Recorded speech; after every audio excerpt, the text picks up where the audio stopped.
Кыргызстандык Эркин Адылов негиздеген Behavivox компаниясы кайрадан Wall Street'тин келечеги деп аталып дүйнөлүк Forbes басылмасынын рейтингине илинди. Басылма Адыловдун компаниясы тездик менен өсүп, америкалык ири банк инвестициялык фонддорду тейлеп жаткандыгын баса белгилеген. Жаңырган 20-жылда ушуну менен экинчи кыргызстандык Forbes дүйнөлүк рейтингине илинди. Жыл башында теги кыргызстандык Саид Абдулаев басылманын 30 жашка чейинки перспективдүү америкалык жаштар рейтингине илинген болчу. Айтмакчы, бул тизмеге кирген перспективдүү америкалык жаштардын 20% иммигранттар түзөрү айтылат. Негизи эле азыр дүйнөдө мээ миграциясы күч алып, өнүккөн өлкөлөр өзүнө таланттуу адамдарды тартууга аракет кылса, жакыр өлкөлөр акылдуу адам ресурсунан кол жууп калууда. Ал эми таланттуу жана акылдуу адамдар үчүн алды менен эркиндик, ой, сөз жана ишмердүүлүк эркиндиги маанилүү. Алдыдагы жарым саатта Капитал командасы адамдык капитал темасына сереп салат. Биз менен болуңуз.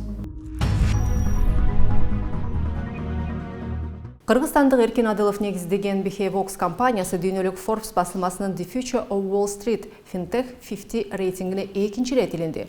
Бул дүйнөнү өзгөртүп жаткан технологиялык компаниялардын рейтинги жана ага жыл сайын 50 алдыңкы дүйнөлүк компаниялардын аты илинет. Behavivox бул рейтингге өткөн жылы дагы кирген болчу. Бул ирет Forbes компаниянын өтө тездик менен өсүп жаткандыгын белгилейт. Айтмакчы, биздин жердешибиз бул ирет Forbes басылмасынын башкы бетинде. Forbes басылмасы Wall Street'тин келечеги деп аталган бул жылкы рейтингин Wall Street'тин табияты өзгөрүп жаткан маалда эң мыкты финанс адистери, маалыматтар топтому жана программалык колдоолордун жардамы менен финансылык базардын жаңы мүмкүнчүлүктөрүн ачууда деп баштайт. JP Morgan, Goldman Sachs жана Blackstone групп өңдүү ири финансылык компаниялар технологияларга миллиарддаган долларларды коротуп жатканда, Wall Street'те бутак алган финтех компаниялар чоң ийгиликтерге жетип, өзгөрлөргө ийкемдүү келүүдө деп сүрөттөйт Forbes. Андан ары басылма бул рейтингде Кыргызстанда туулган Эркин Адылов өңдүү жаңы ишкерлер дагы бар экенин жазат. Адыловдун жасалма интеллектке негизделген Behavivox компаниясы тездик менен өсүп, Wall Street'теги ири банктар, хедж фонддор жана жеке инвесторлорду тейлеп жатат деп жазат Forbes. Эркин Адылов мындан 6 жыл мурун GLG Partners хедж фондундагы портфолио менеджер кызматын таштап, өз компаниясын негиздеген. Forbes'тун маалыматы боюнча баш кеңсеси Нью-Йоркто жайгашкан Behavivox компаниясы $20 миллион инвестиция тартып, азыркы тапта компания $300 миллион бааланат. 30дан ашуун компанияларды тейлеп, 2019 жылы киреше көлөмү 130%га өскөн. Компаниянын негиздөөчүсү Эркин Адылов 36 жашта, ал Кыргызстанда төрөлгөн. Буга чейин Goldman Sachs компаниясында аналитик жана GLG Partners хедж фондунда портфолио менеджер болуп иштеген деп жазат Forbes. Жогоруда айтылгандай эле Эркин Адыловдун Behavivox компаниясы The Future of Wall Street Fintech 50 рейтингине өткөн жылы дагы илинип, дүйнөлүк медианын көңүлүн өзүнө бурган эле. Financial Times, Bloomberg, Forbes, Fox, CNBC өңдүү дүйнөлүк маалымат каражаттары Behavivox жөнүндө жазып, анын негиздөөчүсү Эркин Адылов актуалдуу спикерге айланган. Эркин Адыловдун Fox Business каналына берген интервьюсун кайталап сунуштайбыз. Биздин азыркы иш ордубуз абдан санариптешкен. Жумуш маалында жасаган баардык кыймыл-аракетибиз, телефон чалуулар, кат алышуу, кыска билдирүүлөр, мунун баары архивделип сакталат. Тактап айтканда, биздин иш үстүндөгү кыймыл-аракетибиздин баары менеджмент жана өзүбүз үчүн дагы кара кутуча. Ошону менен өзгөрүүлөрдүн кайдан келип жатканын жакшы түшүнө албай жатабыз. Мен портфолио менеджер жана инвестициялык менеджер болуп иштегем. Менимче көп тармактарда сатуучу тарабынан болобу, сатып алуучу тарабынан болобу өзгөрүүлөр кайдан келип жатканын жакшы түшүнө албайбыз. Бул кантип иштейт? Behavivox тийиштүү болгон баардык коммуникация каналдарын тейлейт. Биз жумушта кат, SMS жазышабыз, телефон чалышабыз жана булардын баарын ретрансляция кылууда кызматкерлердин жүрүм-турумуна байланышкан белгилерди, сигналдарды кармоого болот. Эгер бул иште сиз жасалма интеллектти колдонсоңуз, анда ал бул сигнал белгилердин баарын кабыл алып, анан аны терсче оң жыйынтыктар менен салыштырат. Jefferies өңдүү компаниялар тийиштүү бир проблемага алып келген жүрүм-турумдарды таанып билүү үчүн жасалма интеллектти колдонгону биз үчүн жагымдуу. Бирок айрым учурларда биздин линиялар аркылуу адамдын жүрүм-турум белгилерин талдап, анын жардамы менен акча жасашат. Силер мунун чегин кантип аныктайсыңар? Болуптур, банк секторун түшүнөм. Ал жакта баардык маалыматтар сакталат жана корголот. Катуу тест келет дегендей. А башка тармактарчы? Купуялуулук маселеси сизди кооптондурбайбы? So privacy is a great concern for us as well, and I think there has to be a clear distinction between privacy. Купуялуулук биз үчүн дагы абдан маанилүү. Менимче жеке жашоодогу купуялуулук менен жумуштагы купуялуулукту так кесе ажырата билишибиз керек. Биз жумуш ордубузда жасаган баардык ишибиз бул биз иштеген компаниянын интеллектуалдык менчиги. Биздин кардарлардын 100% финансы тармагынан. Анткени бул тармакта жумушчулардын үстүнөн көзөмөл жүргүзүүгө байланышкан кошумча нормативдик талаптар жана тескөө механизмдери бар. Менимче биз өндүрүштөгү коммуникациялык маалыматтардын топтому бизге кандай артыкчылыктарды берерин түшүнүп жана аны колдонуу үчүн бул социалдык тосмодон биз өтүшүбүз керек. Бул финансы тармак үчүн эмнеге маанилүү? Бул аларга таланттуу кадрларды табууга же акча табууга жардам береби?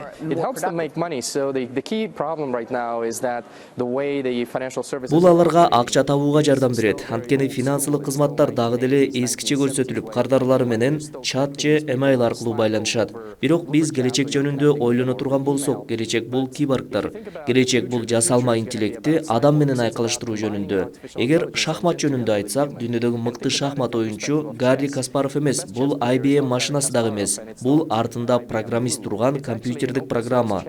Демек, жасалма интеллект же адам өзү менен өзү мыкты боло албайт. Бул киборг. Тактап айтканда, адам менен жасалма интеллекттин айкалышы. Демек биз келечекте роботтор менен чогуу жашайбызбы? Менимче биз роботко айланабыз. Биз робот болобуз?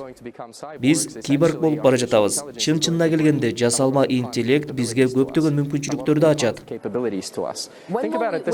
Биз качан робот болобуз?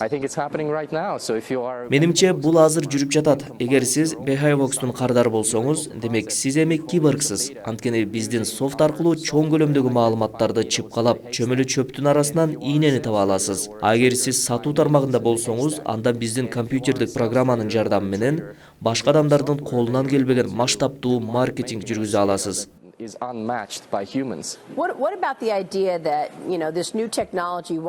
Албетте, технологиялар биздин жашообузду жеңилдетип, бизди продуктивдүү кылып жатат. Бирок технологиялардын улам кийинки этабы массалык жумушсуздукка алып келери жөнүндө эмне дейсиз? That's a great question, actually. I did think a lot about it because I thought, well, surely compliance people. Бул абдан жакшы суроо. Мен бул жөнүндө көп ойлонгом. Жана мен дагы адамдар жумушсуз калат деген ойго кошулчумун. Бирок баарынан кызыгы биздин компания жаңы жумуш орундарын жаратууда. Бир гана биз эмес, биздин кардарлар дагы биз жаратып жаткан жаңы мүмкүнчүлүктөрдүн аркасы менен жаңы жумуш орундарын түзүп, адамдарды ишке алууда. Сиздин оюңузча, адамдар роботко айланган экономикада өз ордун табуу үчүн жаштарга кандай жөндөмдөр керек? Менимче азыр саясатчылар жасалма интеллект жумуш рыногун кандай өзгөртүп, кандай таасир берери жөнүндө жетиштүү ойлонбой жатышат. Мен алды менен компьютердик билимдерге жана командада иштөө жөндөмдөрүнө басым жасоо керек деп ойлойм.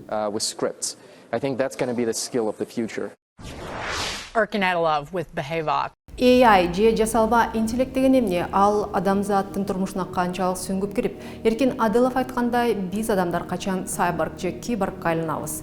Сальта жасап секирген робот эмне үчүн жасалма интеллект болуп саналбайт? Ал эми адам сыяктуу ойлонгон роботтор качан пайда болот? Берлин технологиялык университетинде жасалма интеллект боюнча билим алып жаткан жердешибиз Нурсултан Шабыкеев түшүндүрүп берет. Нурсултан, сейчас весь мир говорит, и в том числе в Кыргызстане. Нурсултан, азыр дүйнө жүзүндө жана Кыргызстанда жасалма интеллект боюнча көп талкуу жүрүп жатат. Бирок биздин жасалма интеллекттин мүмкүнчүлүгү боюнча түшүнүгүбүз аз. Эгер жөнөкөй адамдарга түшүндүрүп берсек, жасалма интеллект деген эмне? Вообще, что такое искусственный интеллект? Искусственный интеллект — это способность компьютерных систем. Жасалма интеллект бул компьютер системалардын адамдардын жүрүм-турумдарын туураган белгилүү бир милдеттерди аткаруу үчүн жарамдуулугу. Ошол эле ал чогулткан маалыматтардын негизинде өзүн-өзү өркүндөтө алат. Жасалма интеллекттин түрлөрүн айырмачылыктарды түшүнүү абдан маанилүү. Биринчиси бул чабал жасалма интеллект. Ал абдан жогорку адистешкен ичке топтом, локалдык милдеттерди аткарган интеллект. Роботтор стадиондо чуркап жаткан же ар кандай физикалык көнүгүүлөрдү, паркур элементтерди жасап жаткан видеолорду көрсөңөр керек. Мунун баары чынында жасалма интеллекттен бир аса алыс. Анткени өнүгүү элементтери жок. Бул көбүнчө гидравлика, электр моторлор менен так жазылган коддун айкалышы. Башкача айтканда, роботтор алдын ала жазылган алгоритм боюнча иштешет. Жасалма интеллектке байланышкан азыркы күндөгү ийгиликтер, чылыштар жана маалыматтар баары бул жөн гана эле чабал жасалма интеллекттин мисалдары. Сөздү, өңдү, образды таануу оюнда, мисалы шахмат оюнунда чемпиондорду жеңип чыгуу. Накта күчтүү жасалма интеллект бар.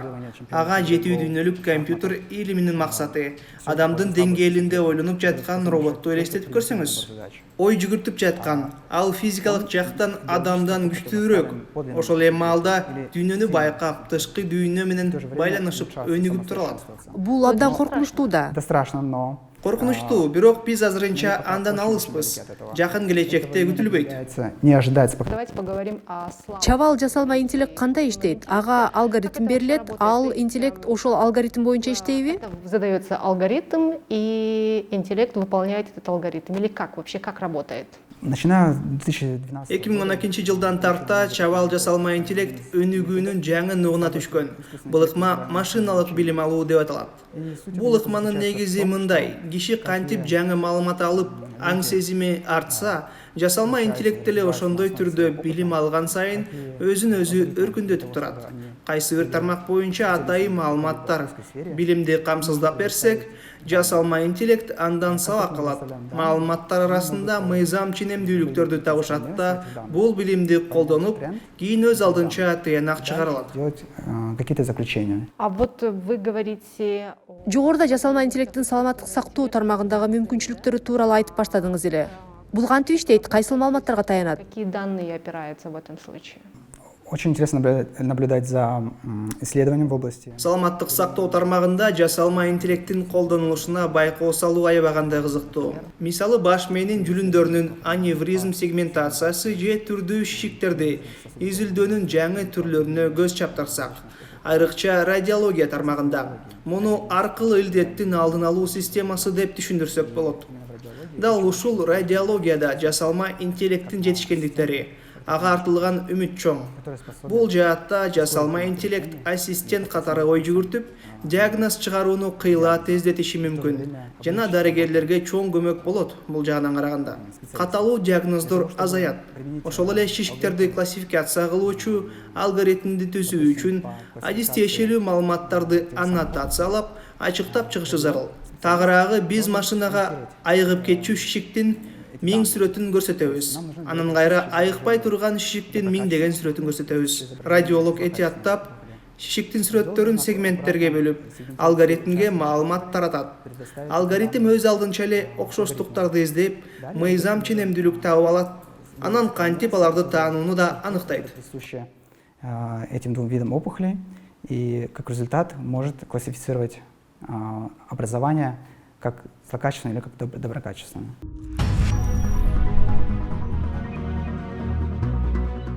Forbes рейтингин багынткан дагы бир кыргызстандык Тилек Мамутов болсо, орус тилдүү программисттерди Google, Amazon өңдүү дүйнөлүк гиганттарга жумушка орноштурууга жардам берген стартап негиздеген. OutTalent деп аталган Тилек Мамутовдун стартабы өткөн жылы дүйнөлүк инвесторлордун кароосуна чейин жетип, Forbes басылмасы аны дүйнөлүк тренд деп атаган эле. Август айынын соңунда дүйнөлүк Forbes басылмасы Y Combinator эл аралык акселераторуна илинген 174 стартапты анализдеп, анын жыйынтыгы менен технология жаатындагы 6 негизги дүйнөлүк трендти белгилеген. Бул 6 дүйнөлүк трендтин бири болуп OutTalent стартап аталган.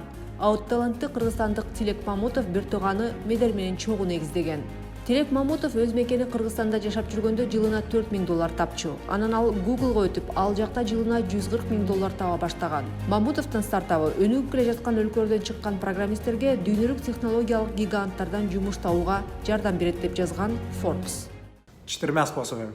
Первое, мы хотим, чтобы участники программы прошли десятки пробных собеседований. Программисттерге көмөк кылуунун 4 жолу бар. Биринчиси, долбоордун катышуучулары ондогон жумуш сыноолорунан, интервьюлардан өтүүсүн каалайбыз. Анында эки түрү бар. Мени менен же Google, Amazon сыяктуу ири компаниялардын адистери менен интервью. Экинчи түрү топтун катышуучулары бири-бири менен баарлашат. Ушундай түрдө бир топ сыноодон тез ара өтсө болот. Өз деңгээлиңерди баалап, башкалардын күчтүү жактарын көчүрүп алсаңар болот. Экинчи жолу биз ыңгайлуу позицияны тандап беребиз, резюмени түзүүгө жардам кылабыз. Алдыңкы компанияларда иштеген туултура досторубуз бар. Бүтүрүүчүлөрүбүздү ошол досторубузга сунуштайбыз. Алар талапкерлерди өз компанияларына сунуштайт. Бул ыкма рефералдар деп аталат. Резюмени текшерүүдө, сизди финалдык сыноодо да аябай пайдасы тийчү нерсе. Давать вам предложение на работу или нет. Айтмакчы, жыл башында дүйнөлүк Forbes басылмасы АКШнын 30 жашка чейинки перспективдүү жана ийгиликтүү жаштарынын рейтингин жарыялаган болчу. Рейтингке жалпысынан музыка, кинодон тарта венчурдук инвестицияга чейинки ар кыл тармактарда ийгилик жараткан 600 жаш лидердин аты илинген. Бул тизмеде теги кыргызстандык Саид Абдуллаев дагы бар. Теги кыргызстандык Саид Абдуллаев Forbes басылмасынын АКШнын перспективдүү жаштар рейтингине маркетинг категориясында илинген. Ал 27 жашта. Саид Google жана YouTube компанияларында маркетинг менеджери болуп иштейт. Саид АКШда 10 жылдан бери жашап келет. Буга чейин Бириккен Улуттар уюмунда консультант болуп иштеген. Мекендешибиздин аты илинген Forbes басылмасынын рейтинги 30 under 30 деп аталат. Бул wake up call же башкача айтканда баарын көрдүк дегендер үчүн ойготуучу коңгуроо болот. Анткени бул рейтингге аты илинген АКШнын акылдуу, креативдүү, чечкиндүү жаштары келечек башкача болоорун тастыкташууда деп жазат Forbes басылмасы. Булардын арасында рак илдети менен күрөшүүнүн жолун издеген, Марста адамдардын дем алуусун камсыздай турган технологияларды ойлоп тапкан, же болбосо биз күндө кайталап уккан хит музыкаларды жараткан ийгиликтүү жаштар бар.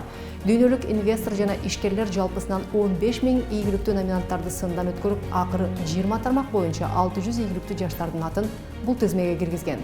Ал эми булардын 40% биринчи муундагы америкалыктар болсо, 20% иммигранттар. Айтмакчы, азыр дүйнөдө миграция жаңыча өңүт алып, жогорку билимдүү жана кесипкөө адистердин агылышы күч алууда. Бул туурасында Дүйнөлүк банктын өткөн жылдын соңунда жарык көргөн отчетунда айтылат. Мисалы, Босния жана Герцеговина өлкөлөрүнүн жогорку билимдүү калкынын 55% чет өлкөлөрдө жашайт. Армения, Латвия, Албания, Молдова, Түндүк Македония, Казакстан, Румыния, Тажикстан жана Кыргызстанда болсо, бул көрсөткүч 40% түзөт. Тактап айтканда, жогорку билимдүү кыргызстандыктардын жарымына жакыны башка өлкөлөргө чыгып кетишкен. Бул Кыргызстан өңдүү өнүгүп келе жаткан өлкөлөр үчүн коркунучтуу жагдай, анткени өлкө акылдуу адамдарынан кол жууп калуу коркунучуна кептелүүдө. Ал эми Америка өңдүү өнүккөн өлкөлөр болсо, мындай акылдуу адамдарды өзүнө тартуунун амалын издешет. Well, here in the United States, it has been hard for a very, very long time for people to come to the United States legally. Кошмо Штаттарга мыйзамдуу кирип жаткандарга деле виза алуу аябай татаал жана убакыт талап кылуучу процесс. Мен оюм боюнча Трамптын администрациясы миграциялык суроолорго дагы эле терс көз карашта. Жана биз миграциянын кыскарышын көрүп жатабыз. Анткени мигранттар биздин жумуш орундарыбызды тартып алат. Америкалыктардын байлыгын ээлеп жатат деген ойдобуз. Бирок бардык изилдөөлөр бул андай эмес экендигин көрсөтүп жатпайбы? Тескерисинен, мигранттар америкалыктарга жумуш орундарын түзүп, экономиканын өнүгүшүн камсыздап жатпайбы? Ошентип анан жашоо шарттар дагы оңолууда. Бул маселеде экономика эмес, саясат көбүрөөк болуп жатат. Ошол себептен биз төмөндөгүдөй ойду лобби кылып жатабыз. Башка өлкөдө төрөлүп, АКШда ишкана ачабыз деген бизнесмендер үчүн атайын визалык категориябыз жок. Дүйнөнүн башка өлкөлөрүндө мындай практика бар. А бизде болсо бул мүмкүнчүлүк каралган эмес. Ошол себептен бизнесмендер үчүн атайын виза категориясын ачуу маселесин козгоп жатабыз. Бул өлкөгө аябай көрөрман, акылман кишилерди кызыктырып, аларды алып калуу максатында жасалат. Мындай миграция Кошмо Штаттары үчүн абдан маанилүү. So that we can attract and retain, very, highly talented people, entrepreneurial people who want to start businesses, technologically sophisticated people. All of that kind of immigration is very beneficial to the United States or any other country for that matter. Акылдуу жана таланттуу адамдар үчүн баарынан эркиндик маанилүү. Алар ой жана сөз эркиндиги болгон, көп түрдүүлүк орун алган, жеке мүлк корголгон өлкөлөрдү тандашат. Андыктан МИЭ миграциясын токтотуунун бир гана жолу ачык жана эркин өлкөнү түзүү дейт белгилүү ишкер Кыргыз Концепт компаниясынын негиздөөчүсү Эмил Үмүталиев.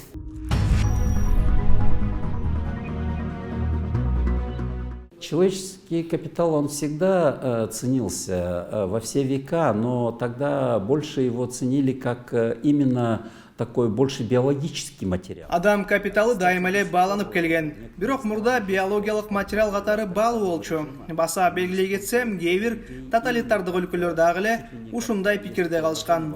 Согуш маалында кишилерди ресурс катары көрүшсө, азыр деле ошондой эксплуатация куралы катары көрүшөт. Акылдуу, өнүккөн башкаруучулар адамдын таланттарын өнүктүрүүгө басым кылышат. Адамды жаныбардан айырмалаган касиет. Бул ой толгоосу, анын артыкчылыгы да. Мозга и умственной деятельности мы уже давно прошли. Мир прошел период, когда боролся за земли. Это только отсталые страны борются все еще за землю. Даже следующий этап мира отошел от того, что борется за Өнүккөн дүйнө жер талашын эбак өтүп бүткөн. Азыр артта калгандар эле бул суроону чечише элек. Дүйнө агрокультура жарышынан дагы танган. Бул да артта калды.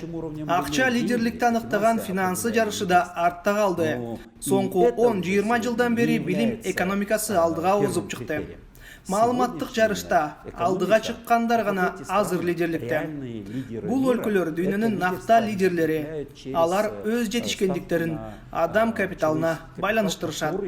Жарандарга креатив үчүн эркин шарттар түзүлгөн. Свободы, в первую очередь, свободы для умственной деятельности, для творческой деятельности, для креатива.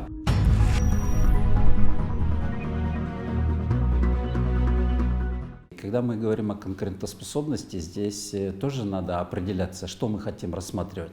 Хотим ли мы быть поставщиком только грубой физической рабочей силы в страны, которые импортируют, а мы им экспортируем как ресурс, а они востребуют наш ресурс. Биз атаандаштык жөндөмү тууралуу кеп кылганда тандообуз сарыл. Чет өлкөгө ресурс катары арзан жумушчу күчтүү гана экспортко сунуштай алабызбы? Эгерде андай болсо, аябай оор абалдабыз. Мигранттардан түшкөн акча агымы кызыктуу көрүнгөнү менен ресурс талап кылган өлкө иш жүзүндө ресурстун кымбат болушун каалабайт. Импортер өлкө, мигранттарды кабыл алган өлкө, эмгек ресурстарын сунуштоочу өлкөнүн, мисалы биздин мамлекеттин өнүгүшүн каалабайт. Антпесе ресурс кымбаттап кетет. Чтобы ресурс этот не удорожал. Так вот, в этом мы заинтересованы. Или мы заинтересованы в том, чтобы, следуя самым последним достижениям науки, предвидеть, какая деятельность будет востребована на глобальном уровне. Биз эмнеге кызыктарбыз? Ушундай шарттаргабы? Же илим-билимге басым жасап, байкап, көрөгөчтүк мамиле кылабызбы? Дүйнөгө эмне жетишпей жатат деп аймактык эмес, глобалдык масштабта ой жүгүртсөк болот. Азыр аябай көп талкууланып жатат. Кыргызстан программалуунун чемпиондору болгон Жапония жана Америкага деле программисттерин сунуштоодой акыбалы бар. Ушуга жараша билим берүүнү дагы ылайыкташ керек. Ориентированным на эти передовые достижения науки и на предвидеть деятельность на глобальном уровне, которая может быть ими востребована для наших людей.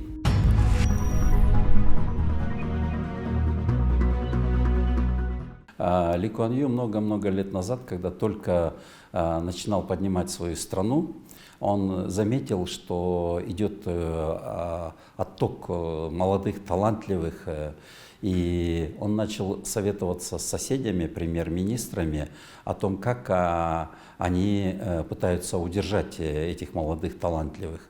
А соседи премьер-министры сказали, да нет. Ли Куан Ю Сингапурду башкарып турганда таланттуу жаштар башка өлкөгө көчүп жатканын байкап тынчсызданган.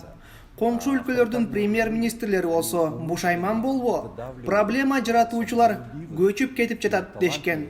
Авторитардык режимдер атайлап эле эгемендикти сүйгөн таланттуу жаштарды басмырлоону туура көрүшөт. Анткени аларды башкаруу кыйын. 1917 жылдан берки окуялар баарыбыздын эсибизде да. Мындай кишилер камакка алынып, атылып кеткен же баш ийүүгө мажбурланган. Система чыган кишилерге мажбур эмес болчу жөнөкөй. Тил алчак жарандар бааланган. Системалар бул жөнүндө айтпаса же кылбаса эле мындайды каалабайт дегенди эмес. Ошол себептен кандай мамлекетти курарыбызды тандашыбыз керек. Мамлекет акылдуу жана таланттуу адамдарды баалайбы же жокпу? Акылдуу жана күчтүү адамдар эркиндикти жакшы көрөт. Илим билим эркиндикте гана өсө алат. Мамлекетке бул зарылбы?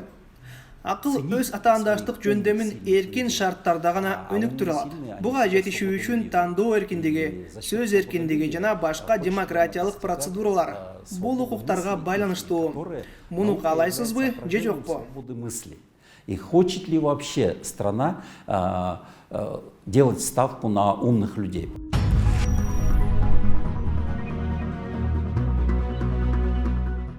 Если мы этого не хотим, то все происходит вот так, как нужно жестким режимом. Россия, например, сейчас востребует каждый год сотни тысяч мигрантов, в том числе и из Кыргызской республики. Россияда жыл сайын 100 миңдеген мигрантка муктаждык бар, анын ичинде Кыргызстандан. Анткени Россияда айрыкча Москва жана Санкт-Петербургтан көчүп кеткендер көбөйүүдө. Бул дагы айкын болууда. Чет тилде сүйлөгөн билимдүү адамдар чыгып кетип жатышса, алардын ордуна мурунку совет өлкөлөрүнөн, анын ичинде Кыргызстандан жумушчу колдор келүүдө. Физическая рабочая силы, labor migrants, это рабочих мигрантов из прежних колоний Советского Союза, в том числе из Кыргызской республики.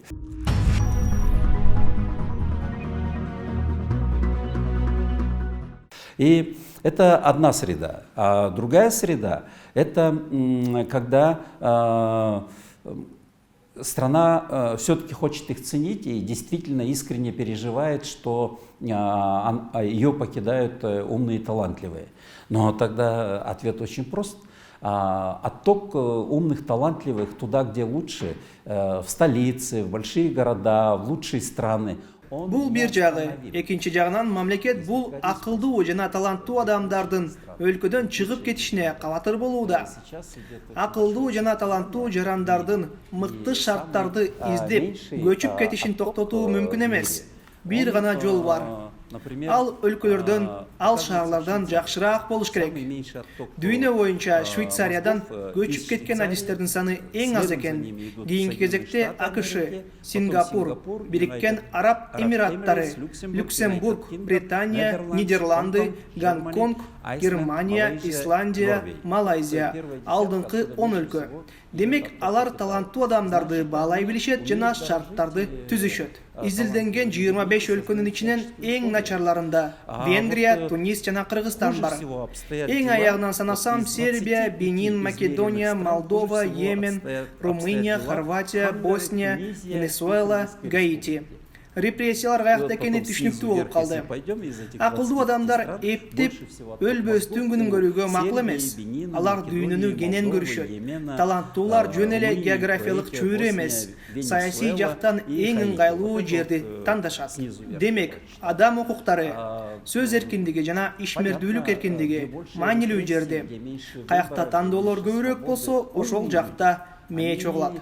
Они не согласны просто с условиями лишь бы выжить, лишь бы заработать. Умные люди, они видят мир шире. И, конечно же, для поиска возможностей развития своего таланта они ищут не просто среду, физическую среду, географическую среду. Они ищут среду дружелюбную, как к человеку со стороны других людей, со стороны норм общества и со стороны политики и правительства. Кытайга деле адам капиталы чогулганы маалым. Бирок ал жакта мээ чогулуп жаткан жок да. Анткени Кытайда оор саясий режим орун алган. Адам капиталы демократия жана капиталисттик өлкөлөргө гана көчпөйт экен да. Кээде адам капиталы Кытай же Бириккен Араб Эмираттарына окшогон мамлекеттерге сапар булаганын байкай алабыз. Анткени бул өлкөлөр демократия жана парламентаризм өнүккөн мамлекеттер менен тыгыз байланышта болгондуктан сууда сатык эркиндигин, экономика эркиндигин, бизнес эркиндигин кабыл алган. Бул себептен Бириккен Араб Эмираттары мисалга демократиялык өлкөлөрү менен тең тайлашып атаандашка түшүүдө. И они сегодня на самом высоком уровне приняли для себя свободу торговли и очень много элементов свободы экономики, свободы для бизнеса, дружелюбной среды для бизнеса в странах United Arab Emirates очень даже конкурентоспособны со странами развитой демократии. Бул Капитал командасы даярдаган бизнес обзор болду. Ушул жана башка бизнес, экономика темаларына, дүйнөлүк жана аймактык тренд тенденцияларга биз менен бирге көз салыңыз. Ишиңизге ийгилик.